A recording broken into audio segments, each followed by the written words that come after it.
आखिरी घंटी। ये घटना उत्तराखंड के एक छोटे से पहाड़ी कस्बे की है। लोग आज भी इसे सच मानते हैं क्योंकि जिन पर बीती वे अब इस दुनिया में नहीं हैं।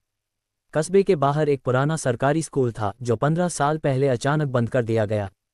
कारण कभी साफ नहीं बताया गया, बस इतना कहा गया कि अब वहाँ पढ़ाई संभव नहीं है। मैं और मेरा दोस्त रवि उस समय कॉलेज में थे और भूत प्रेत जैसी बातों पर ज्यादा यकीन नहीं करते थे। एक रात चाय की दुकान पर किसी बूढ़े ने बताया कि उस स्कूल में हर अमावस्या की रात आखिरी घंटी बजती है।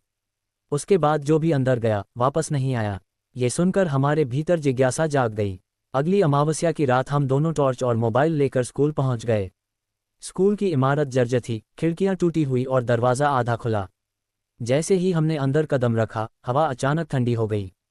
टॉर्च की रोशनी में धूल भरे गलियारे और टूटी बेंच दिखाई दे रही थीं।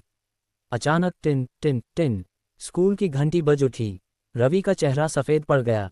उसने कहा, चलो वापस चलते हैं। लेकिन मेरे पैर जैसे ज़मीन से चिपक गए थे। घंटी की आवाज़ के साथ हमें बच्चों के धीमे धीमे पड़ने की आवाज़ सुनाई दी, जैसे कोई क्लास चल रही हो। हम एक कमरे के पास पहुंचे। अंदर झांकते ही मेरी सांस रुक गई। कमरे में पुराने ज़माने की वर्दी पहने बच्चे बेंचों पर बैठे थे, लेकिन उनके चेहरे धुंधले थे जैसे कोहरे से बने हों।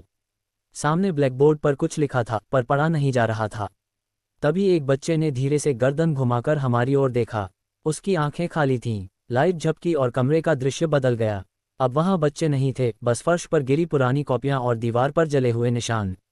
तभी किसी ने हमारे पीछे से फुसफुसाकर कहा, क्लास खत्म नहीं हुई है। हम दोनों भागने लगे। गलियारे लंबे होते जा रहे थे जैसे स्कूल फैल रहा हो। बाहर का दरवाज़ा दिखाई नहीं दे रहा था। घंटी फिर से जोर से बजी, इस बार बिल्कुल कानों के पास। अचानक रवि गिर पड़ा। मैंने उसे खींचने की कोशिश की, लेकिन किसी अदृश्य ताकत ने उसे पीछे खींच लिया। उसकी चीख आज भी मेरे कानों में गूंजती है। मैं किसी तरह बाहर निकल आया। सुबह गांव वालों ने मुझे बेहोश हालत में सड़क किनारे पाया। जब मैंने रवि के बारे में पूछा, सब चुप हो गए। आज भी उस स्कूल के रिकॉर्ड में रवि का नाम कभी दर्ज नहीं हुआ, जैसे वह कभी था ही नहीं। और हर अमावस्या की रात पुराने स्कूल से आखिरी घंटी अब भी बजती है।